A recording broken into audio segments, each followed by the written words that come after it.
Olá, boa noite a todos. Mais uma vez passando pela telinha de vocês para falar para um assunto muito importante sobre saúde mental na infância e na adolescência, né? Estou aguardando a conselheira Morgana entrar. Vamos ver se eu consigo enviar convite para ela. Vamos ver. Enviado. Quais foram as mudanças, né, que ocorreram nas leis? O que as contemplam? O que nós podemos esperar dessas mudanças? Como nós devemos nos preparar? Em breve, a conselheira Morgana também estará entrando para a gente bater um papo, né? Bater um papo sobre esse assunto. Em 2001, vou começar a adiantar o assunto. Em 2001 foi criada a Lei 10.216. Essa lei passou a tratar em liberdade e reinserção social em detrimento de internação no manicômio. Ou seja, as pessoas que anteriormente ficavam no manicômio, né? Eram consideradas com algum transtorno e tinham que ficar internadas. A partir dessa lei, elas começaram a ser tratadas para serem reintegradas, né, na sociedade. E agora, em 2026, né, houve um novo marco, né? Mais de 2 décadas depois, né, foi criada a Lei 15.413 de 2026, que foi sancionada alterando o Estatuto da Criança e do Adolescente, que é o ECA, né, para priorizar a saúde mental infanto-juvenil. Então é muito importante, porque o adulto ele passa pela fase da infância, da adolescência, com o transtorno, né? E só se preocupavam com o adulto, eles ficavam trancados em manicômios, eram vistos como seres que não poderiam ser sociáveis, né? Viver em sociedade. E hoje a gente já sabe que, tratado, eles podem viver em sociedade, sim. Tá? Cadê a Morgana? Estou aguardando ela entrar. Ela ainda não entrou. E esse assunto ele é muito interessante, porque o SUS ele criou várias diretrizes, né, que estruturam-se nos seguintes pilares, né? Tem vários pilares fundamentais que o SUS estruturou para que essa lei vigore de forma a contemplar a sociedade de uma forma geral. Vou tentar chamar a Morgana mais uma vez.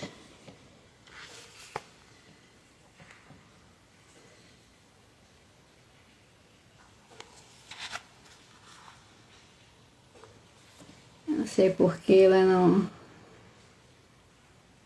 não entrou.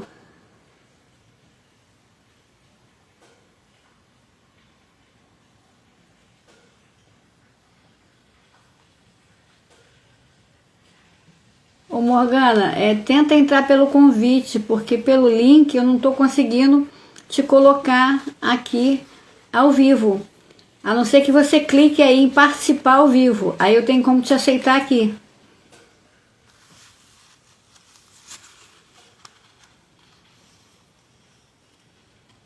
Na sua tela aparece aí, participar ao vivo comigo. Aí você clica aí. Aí eu te aceito aqui. Essas lives são assim, gente. É uma luta. Olha no seu Instagram que eu vou te mandar um convite. Olha lá nas notificações. Aceita lá.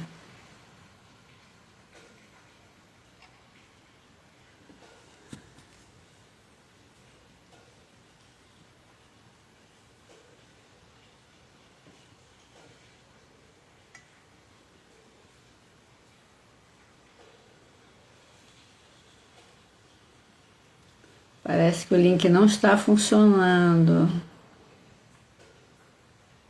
Ô Morgana, eu não estou conseguindo. Por aqui você não está entrando, você está entrando como visualizadora só, não como participadora. Pede para participar. Se você não está encontrando o link, pede para participar.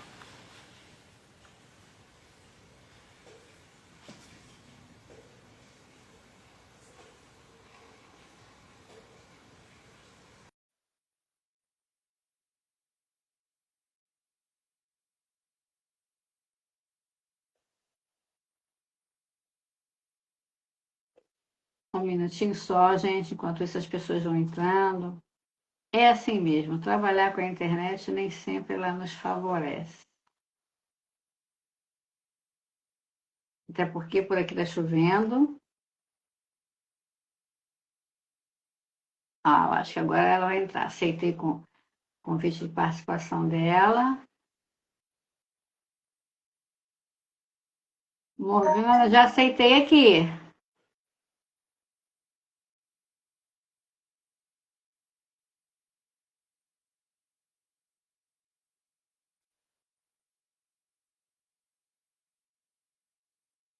Gente, eu estou aceitando e não está indo. Acreditem se quiser.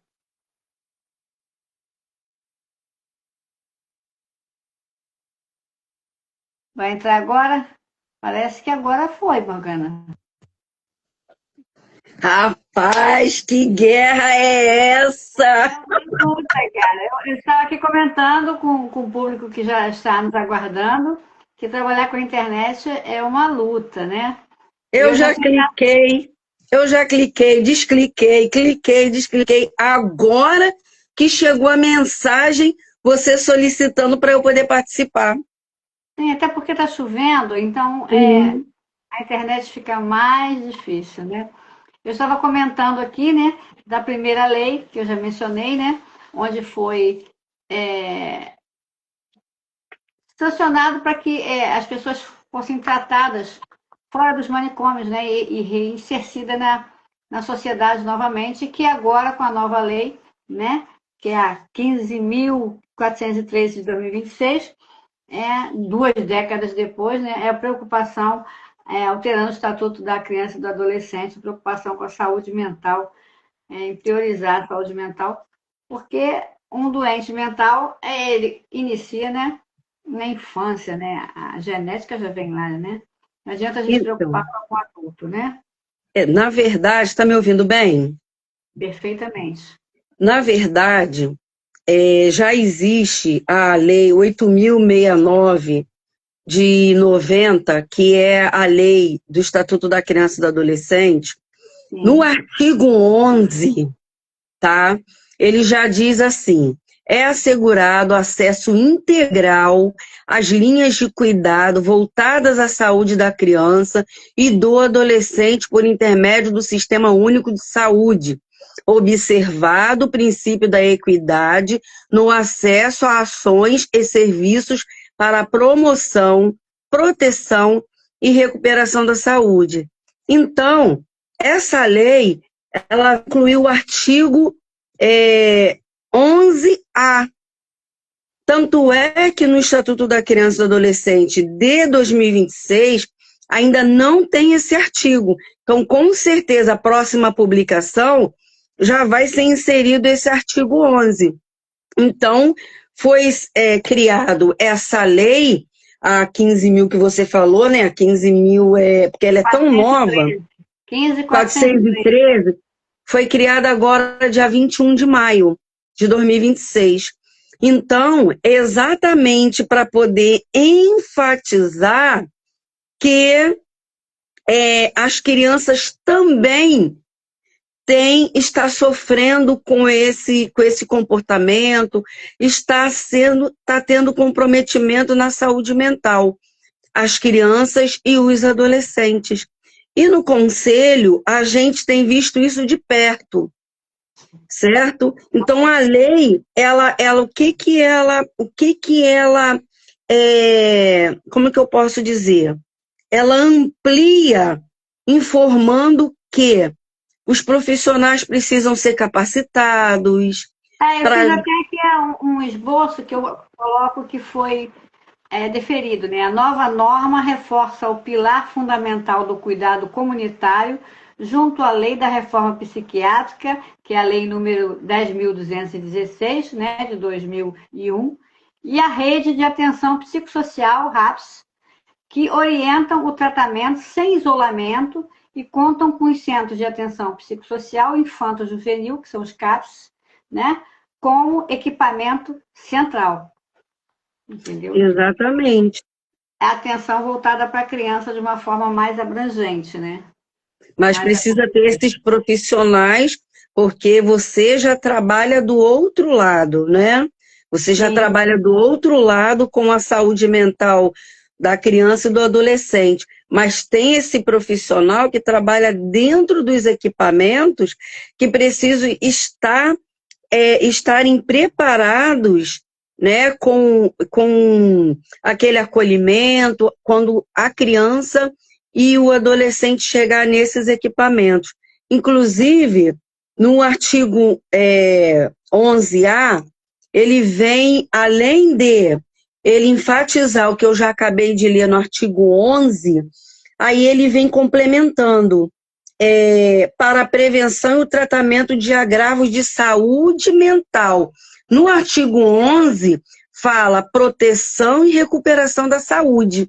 Já no artigo 11A, com a nova lei, ele repete tudinho e no final ele disse: o único é para a prevenção e o tratamento de agravos de saúde mental. Então, é prevenção.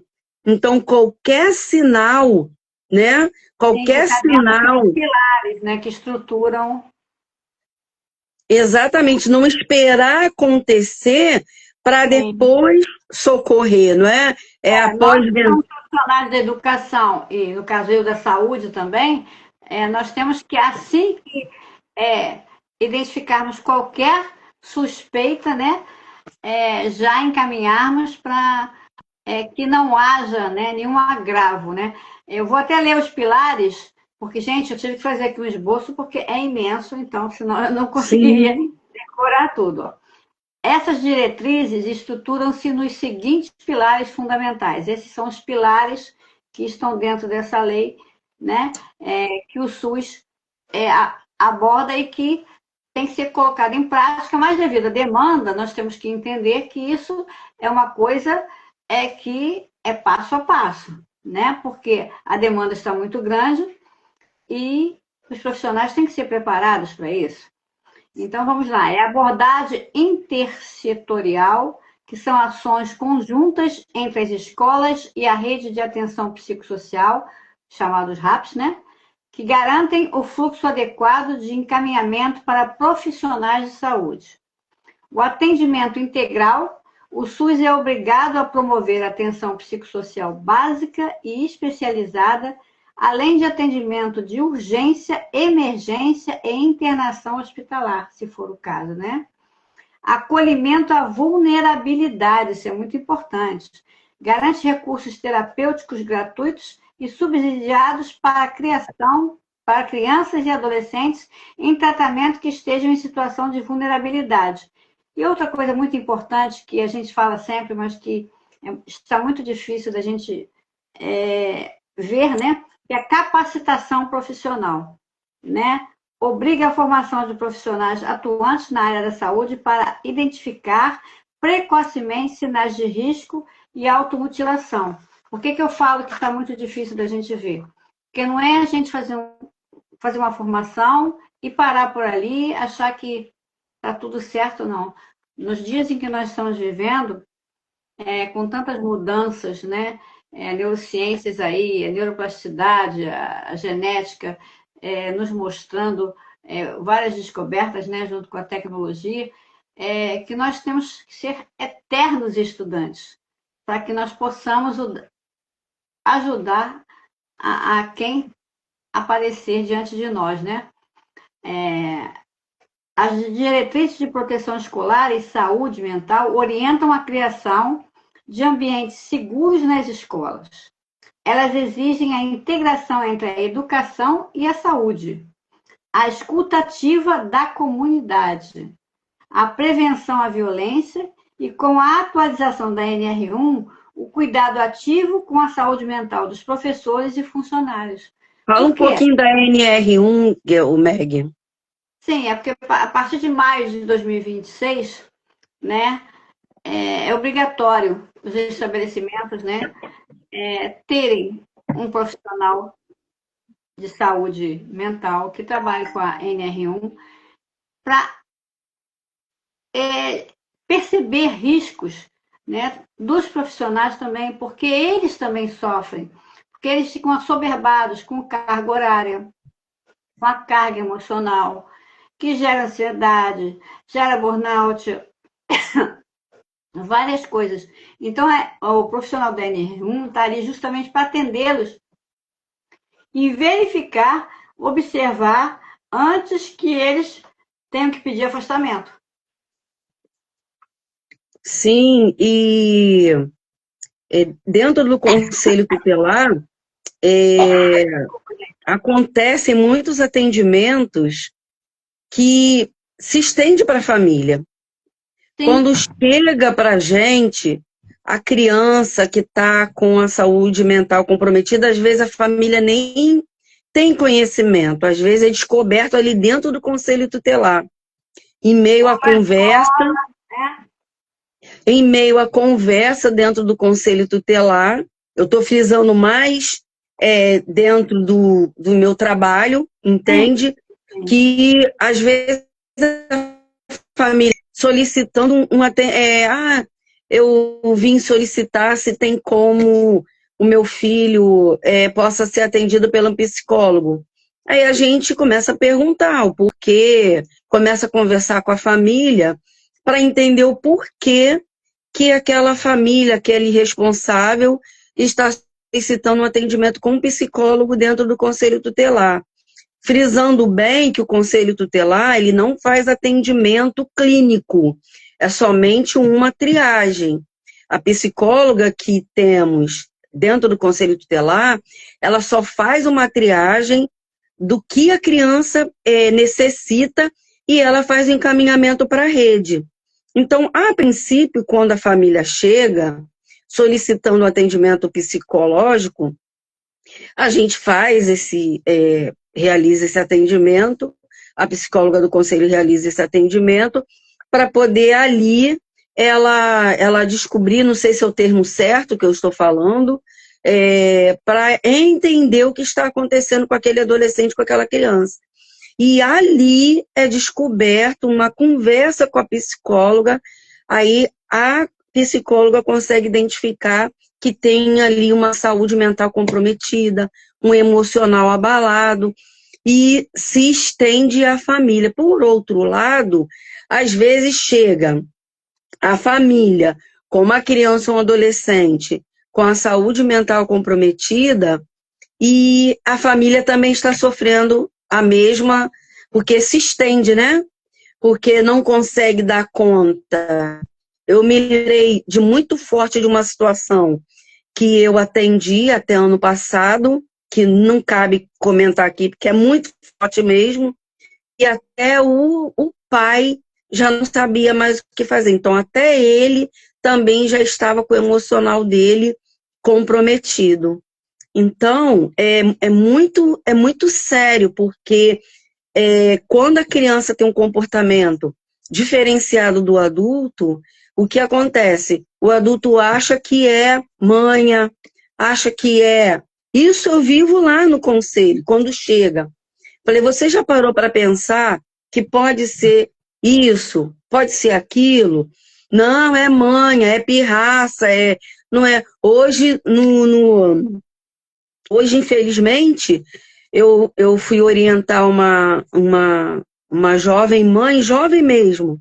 O filho dela tem 17 anos. Ela foi pegar orientação no Conselho Tutelar para uma internação compulsória, né? Na Defensoria Pública. Veio pegar orientação tutelar sobre uma internação compulsória. Só que nós sabemos que é difícil, ainda que tenha laudo, porque eu mesma, como conselheira, eu já estive intercedendo por um adolescente e eu não consegui, entende? Então, quer dizer, ele tem 17 anos, tem TOD, tem outros comprometimentos que agora eu não lembro, ela falou que ele tem desde criança, entende? E hoje fugiu do controle dela, ela já não sabe o que fazer, aí demos a orientação a ela necessária para que ela possa estar resolvendo essa questão. Então, é muito sério. Se não tratar de criança, quer dizer, esse menino hoje tem 17 anos, mas ele já tem laudo desde criancinha.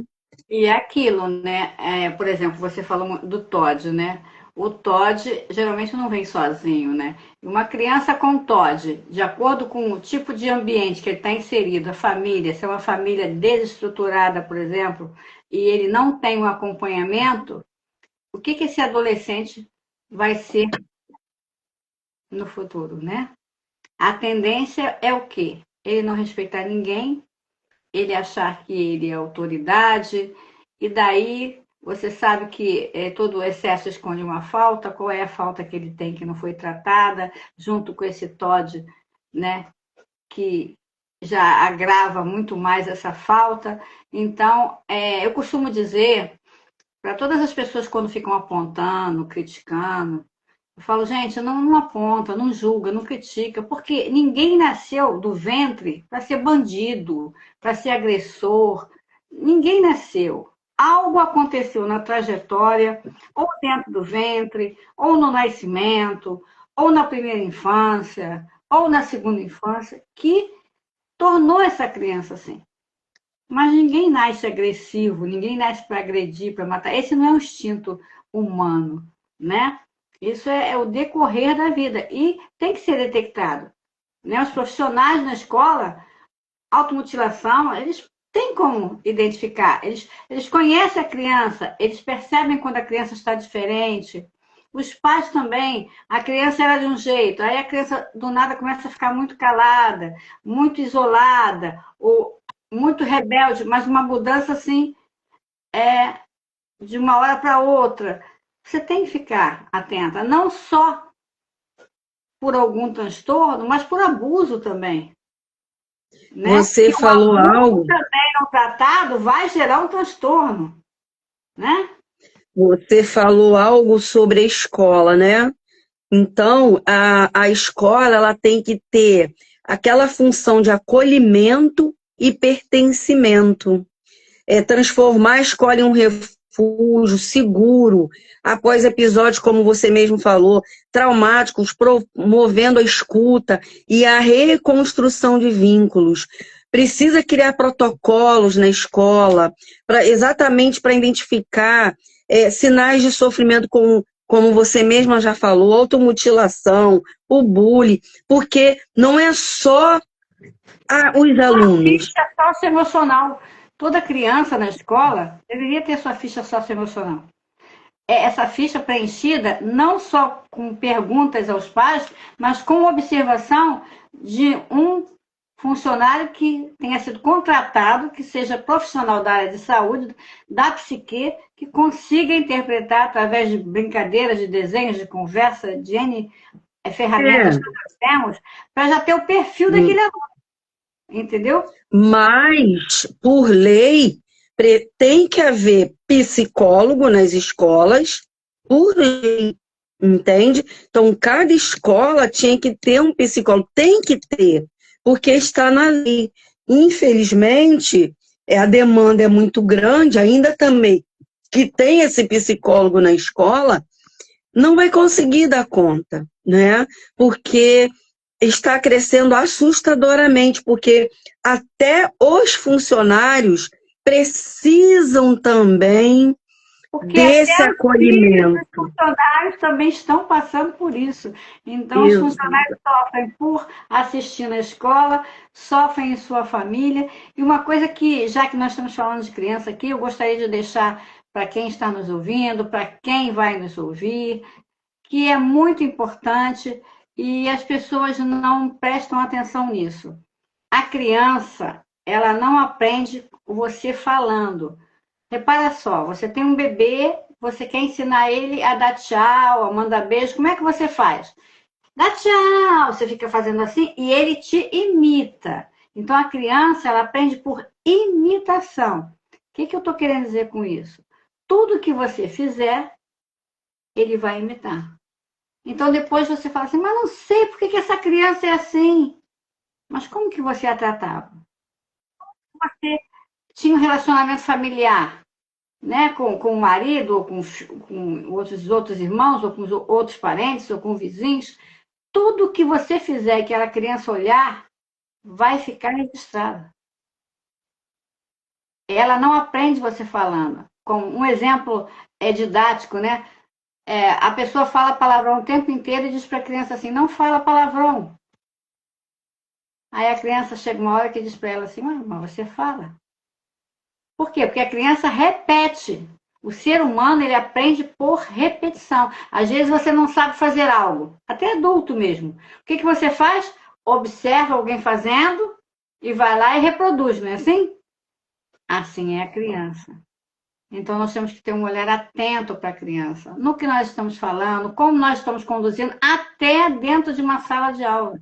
Quando a gente vai falar com uma outra criança, até repreender o que o outro está olhando, está vendo, porque a gente não sabe como está a cabecinha daquele ali que chegou na escola, que ele está assistindo.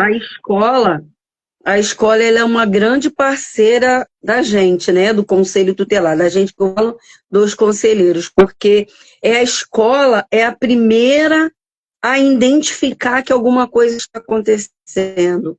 É a primeira a identificar os maus tratos, a negligência, a sinalizar, porque comunica ao Conselho Tutelar, sinaliza até quando a criança necessita de atendimento psicológico, porque eles conseguem identificar. E, às vezes, coisas simples que a família dentro de casa não consegue identificar. Aí, quando chega no conselho, que nós vamos conversar, fazer a abordagem, que a gente começa a conversar com a família identifica qualquer coisa. É desobediente, não atende o que se fala, ou não entende o que está se falando, então vem descobrir já que a criança está com algum problema, a criança já está com a idade avançada, já está na fase da adolescência, que nem você mesma... formada, que já é muito mais difícil da gente trabalhar. Esse adolescente que tem agora, ele agride a mãe dele. Para você ter ideia, ele tem... Eu só lembro do Todd, mas ele tem outros comprometimentos na saúde mental que eu não lembro agora. Eu guardei mais foi o Todd. Ela foi listando algumas coisas e, por último, ela falou sobre o Todd. Então, como o Todd é o transtorno desafiador, né? Então, quando ela vai buscar, inclusive, ele atualmente ele está se envolvendo com drogas, porque assim, não tem limite, né? E ela relatou assim, conselheira, se eu colocá-lo para fora, que não é o meu caso, ele vai se tornar uma pessoa em situação de rua. Porque para ele está num nível que não importa. Nada importa, está tudo bem. Exatamente, nada importa. Eu perguntei, mas e namorada? Ele tem? Fala, ele tá com uma menina, mas também não importa, entende? Então, olha que situação dessa mãe. A mãe já não sabe, é uma jovem senhora, já não sabe o que fazer. Aí falei, mas nesse momento ele está onde? Ele está na casa da minha mãe, pelo menos ele respeita a sua mãe. Fala, minha mãe é dura com ele, a minha mãe coloca limite de horário, mas sabe que se ele não chegar no horário e não abrir a porta para ele, ele vai ficar pela rua. Então, Outra fala sua importante, fala, que eu termino. não, pode falar. Outra fala sua importante, limite. Muito do que nós vemos hoje é falta de limite.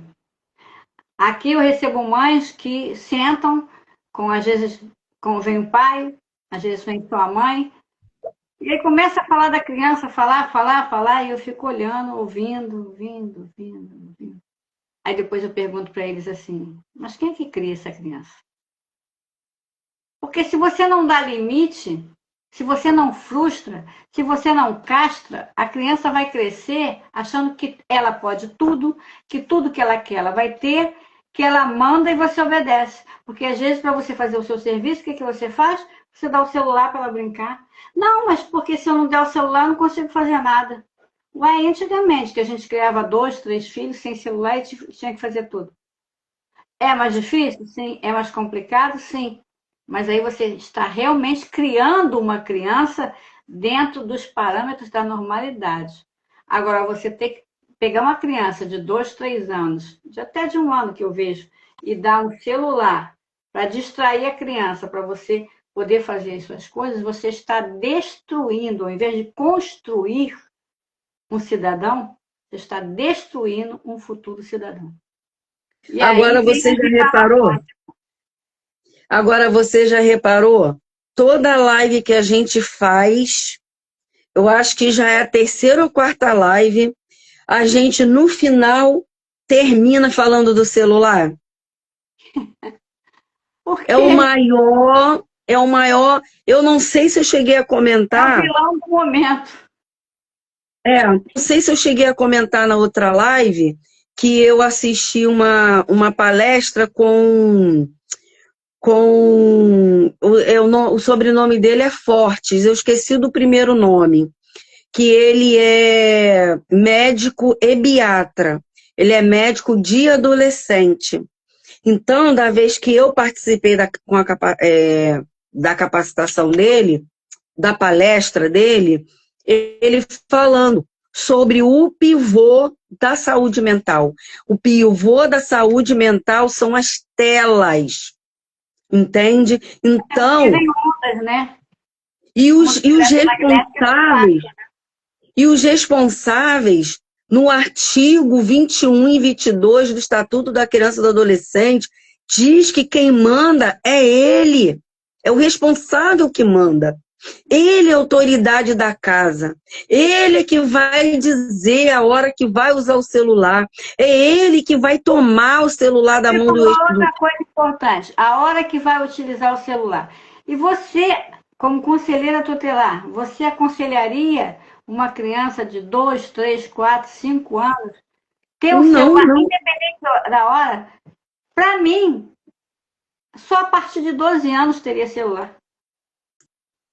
Porque é tem mãe que mínimo de compreensão que a criança tem para poder ter em mãos um celular. Antes disso, é loucura dar um celular para uma criança. Pois é. Então, a desculpa, quando chega no conselho, ela quer, ele quer. Eu falei, mas a criança manda em casa, o adolescente manda em casa. Aí, às vezes, eu cito o artigo para o responsável. Ele não entende. Aí ele usa aquele artifício de, mas não pode fazer isso, não pode fazer aquilo. Eu falei assim, olha só, eu não sou responsável dos seus filhos, mas você é. Então você sabe até onde você vai para dizer para o seu filho não. É você que vai dizer o não para o seu filho, o sim para o seu filho. Então, tem hora para ter o celular na mão. Tem hora e idade. Uma criança com 2... Sabe o que a gente ouve hoje? Não, o meu filho, a minha filha tem que ter tudo que eu não tive. Tá aí a sociedade, dê tudo que eles querem. Compensação. E depois não reclame do resultado. Compensação. Tem atendimento que eu realizo dentro do conselho que a primeira coisa que o responsável faz para poder a criança ficar quieta. E olha que na sala tem mesinha, tem lápis de cor, tem brinquedinho. A sala foi toda adequada para receber aquela criança, para a criança não ser uma sala fria, entende? Tem cortina de desenho, tem desenho na parede. Aí a criança senta na mesa, tem... Não, a criança quando ela se interte ali, beleza, dá para tomar o celular da mão dela, no caso o responsável, não eu. Mas, do contrário, se nada daquilo foi interessante para a criança, é a primeira coisa que o responsável faz. Teve uma criança que eu não conseguia atender pai e mãe juntos, porque ele com o celular na mão, ele passava o tempo todo correndo no conselho, ele tem TEA, né? O transtorno de espectro autista, só que eu acho que era nível 3, acima de nível 3, uma coisa assim. Ele simplesmente, ele gritava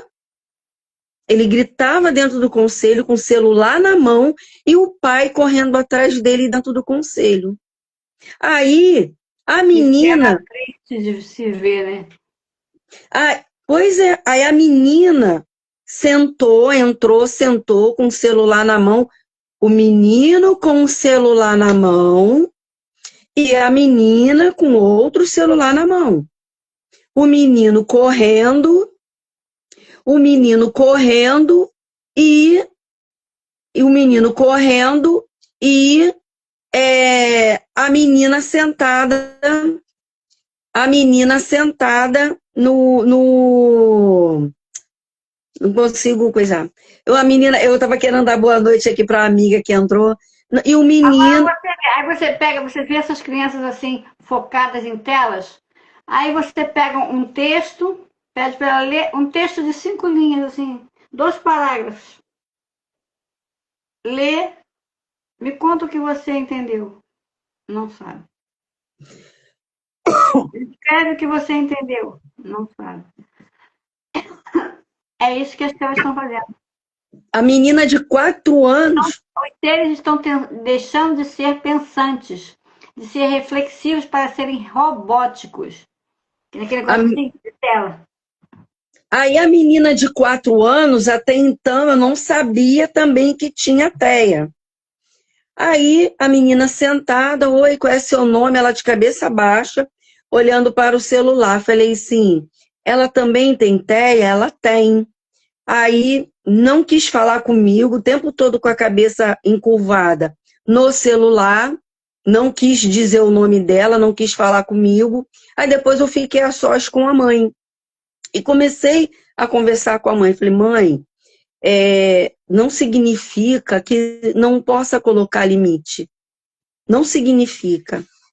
Porque olha o que está acontecendo aqui. Ela, conselheira, eu já falei para o meu esposo que precisa colocar limite nele. Mas o que acontece? Ele faz todas as vontades dele.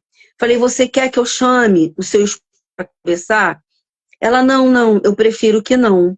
Então, que talvez se eu fosse conversar com ele, explicar como que funciona, talvez ele não iria gostar. Mas aí entra a terapia ABA, que tem também para os pais aprenderem a como lidar, a como retirar da criança, a como agir nas crises disruptivas, né?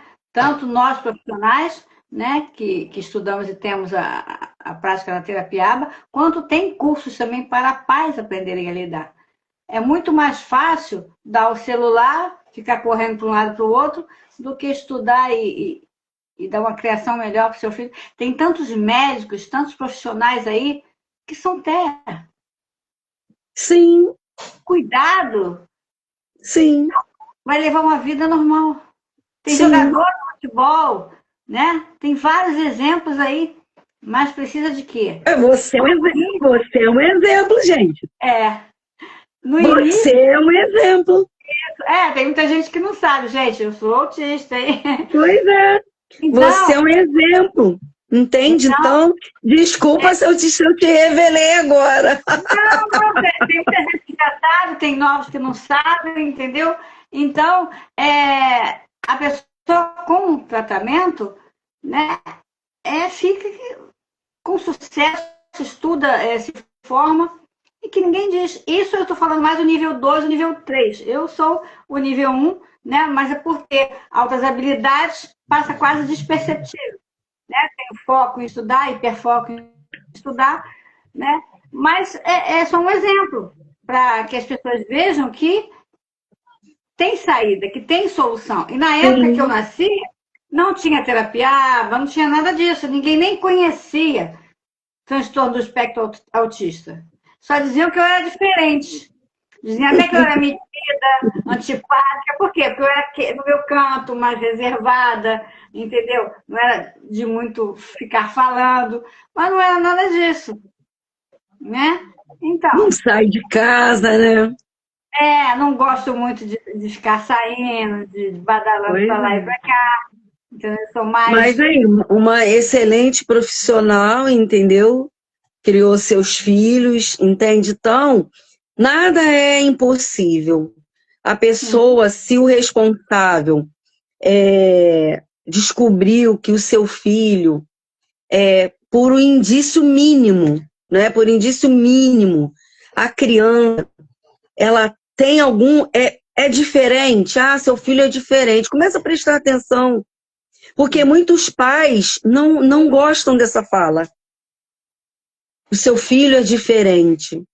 Muitos pais não gostam, né? E Ao é tão invés legal de, ser diferente, porque você é transparente. Você não sim, tem filtro, você é o que você é, entendeu? sim, e o responsável fica ofendido. Não, meu filho não é doente, quer dizer, e o bom Mas de não é uma descobrir, doença.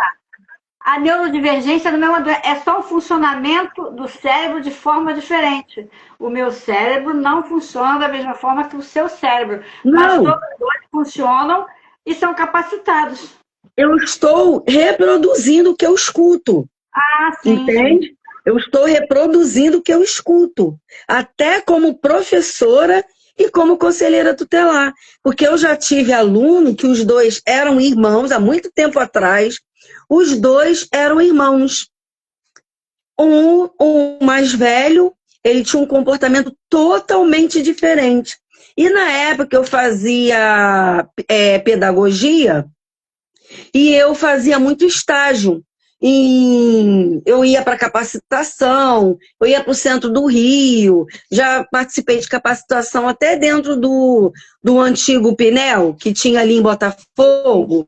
Já cheguei a fazer capacitação ali.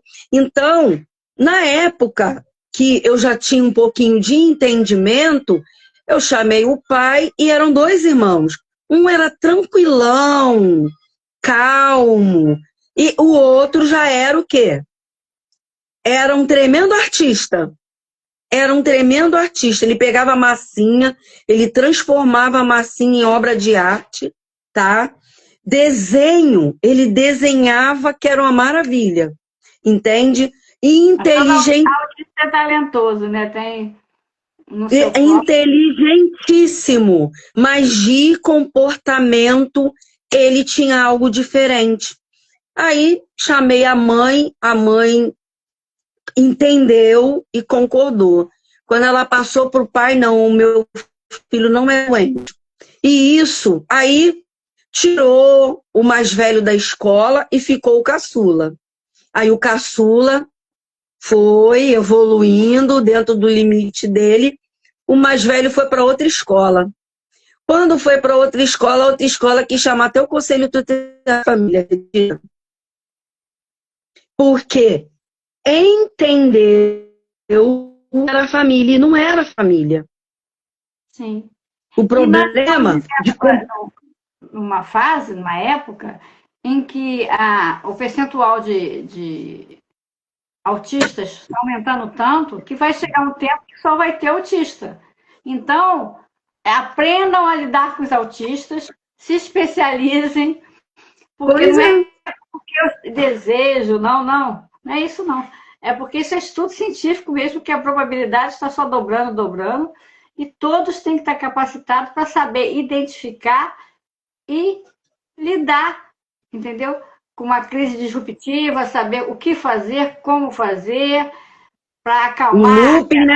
Tem agora o looping, né? Que a criança sai Sim, correndo, do nada a criança sai correndo, e às vezes não entende por que que a criança fez isso, né? é, e é Que fácil inclusive nós. você perceber, porque o autista, às vezes as pessoas ficam falando, ah, porque o fulano é autista e tal.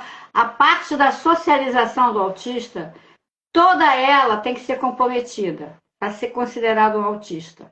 A parte da cognição ou qualquer outro lado, você pode ter alguns itens ou não. Agora, a parte da socialização, toda ela tem que ser comprometida para ser considerado um autista. Ou seja, Eu isso não não quer sei se dizer você. que a pessoa não socialize. Não quer dizer. Mas ela socializa de uma forma diferente. Tipo assim, obrigada, tentando se enquadrar, mesmo sem querer. Mas não é uma coisa que ela faça voluntária. Isso um nível 1, né? Por exemplo, Entendi. eu para começar a fazer live foi uma luta, porque eu não queria aparecer, eu não queria fazer live de Eu fui jeito. uma das que te incentivei, né? Foi. Eu não queria fazer live de jeito nenhum. Foi muito difícil fazer live, vídeo, palestra, entendeu? Hoje eu já enfrento, eu faço, mas se eu disser para vocês que eu vou tranquilamente, como se eu fosse brincar e tal, não, não vou, não vou. Mas eu procuro dar o melhor e todos gostam. E hoje nós estamos aqui falando e alertando vocês. Porque, Sim. graças a Deus, eu consegui focar em estudar, né, em me especializar e fazer a diferença na vida de outras pessoas. Mas tem muita gente que, por falta de conhecimento, fica depressivo, porque o autismo traz comorbidades, como ansiedade, depressão e outras mais, e fica trancado dentro de um quarto. E aí? E ninguém entende, às vezes, acha que a pessoa está depressiva. Às vezes é um autista que está ali, né? Então a gente precisa ter conhecimento, especialização sempre, uma atrás da outra. Saiu de um E curso, uma você graduação, mas tem outro. e a doutora Meg, a doutora Margarete, é que eu chamo ela de Meg por causa da amizade, mas a doutora Margarete, ela faz atendimento online. Eu não faço atendimento online, mas ela faz atendimento online. Se precisar, chamar a doutora Margarete, é uma profissional com muita competência. Realmente hoje ela faz live porque eu incentivei ela muito. Você tem que fazer, você tem que aparecer, porque é uma timidez fora do normal, Não, não é nem entendeu? timidez, é assim, como que eu posso dizer? Porque eu olho no olho, mas eu não gosto que as pessoas fiquem me olhando, entendeu? E eu na tela tenho a sensação de que está todo mundo me olhando, né? Mas não tem tanta gente assim olhando para você, não. Tem tanta gente assim, Depois as não. pessoas, mas Vai isso aqui fica ter. na cabeça da gente, né? Mas assim, hoje estudando sociedade, né, que eu também sou socióloga, e então eu tenho visto isso, né, brotar, né? A autista está brotando assim, né? E as famílias estão Sim, sem saber como lidar. O SUS, por mais que ele se esforce, ele não dá conta. Você vai tentar agendar uma consulta com um neuropediatra, com um psicólogo, seja lá com a TO, com a fono, daqui a 6 meses, depois neuropediatra. a outra consulta também, e não tem como ser assim. É porque Então, tem poucos profissionais, muita demanda, entende? E por isso que a lei ela enfatiza que precisa capacitar os profissionais para exatamente quando essa criança, mas tem que capacitar também para atender os funcionários sim, daquela escola, os né? colegas, eles Porque estão adoecidos. eles estão adoecidos. Para evitar afastamento, entendeu? Muitos profissionais da educação estão se afastando, entende? Com licença, com aposentadoria precoce. Por quê? Exatamente porque estão sofrendo também. Agora, se a escola tem que ter esse olhar, qualquer sintoma, qualquer atitude, Agora, cadê o profissional para poder olhar esse funcionário? Mesmo que não Né? seja Então, profissional por de isso que... saúde, ô Morgana, se for um bom profissional da área da educação interessado, ele consegue detectar que algo está de errado. Você sabe Com o disso. funcionário, né? Porque vai cuidar do seu funcionário também, né? Aí, olha, nós temos pouquinho tempo para falar. 5 minutinhos a gente tem que encerrar, senão a gente não deixa a live Olha, salva. muito obrigada por mais essa oportunidade. Eu estou Obrigada a sempre tirando você. casquinha do seu Instagram, entende? Obrigada a você. Mas obrigada por disponibilizar o seu Instagram. Próxima live, talvez eu apresente uma surpresa que, Bom, que um sonho que brotou, demorou muito, não é? Mas tá vindo do jeito que eu imaginava. A próxima live, talvez, a gente tenha uma surpresa, tá bom? Obrigada mais uma vez. E assim, a saúde mental, nós temos que também nos cuidar também, sim, né? quem cuida Porque também precisa ser cuidado, né? exatamente, quem cuida precisa ser cuidado. Se é para tirar férias, gente, tire férias. Se é para passear, passeie. Faz alguma coisa diferente, mas não fique preso àquilo que você depende, né? Depende de você, ou você depende daquilo. Precisa se desvencilhar, que é para poder você viver o seu eu. Agora a gente tem que terminar, porque senão nós não vamos deixar salvo. Gente, eu queria agradecer a participação de todos, queria agradecer a quem vai nos assistir posteriormente, e queria dizer que nem sempre a gente pode fazer, minha vida é muito corrida. Morgana sabe que eu estou tentando encaixar aqui, mas hoje, por exemplo, foi difícil. Eu estou desde as 5 da manhã acordada, entendeu? Mas nós vamos fazer outras lives, tá? Para ajudar o máximo de pessoas possível, porque a nossa missão aqui Sim, nesse mundo é estender a mão, é ajudar o próximo. Tá bom? com Muito obrigada a certeza. todos. Tenham uma noite abençoada. Beijo a todos. Obrigada, Meg. Tchau. Tchau.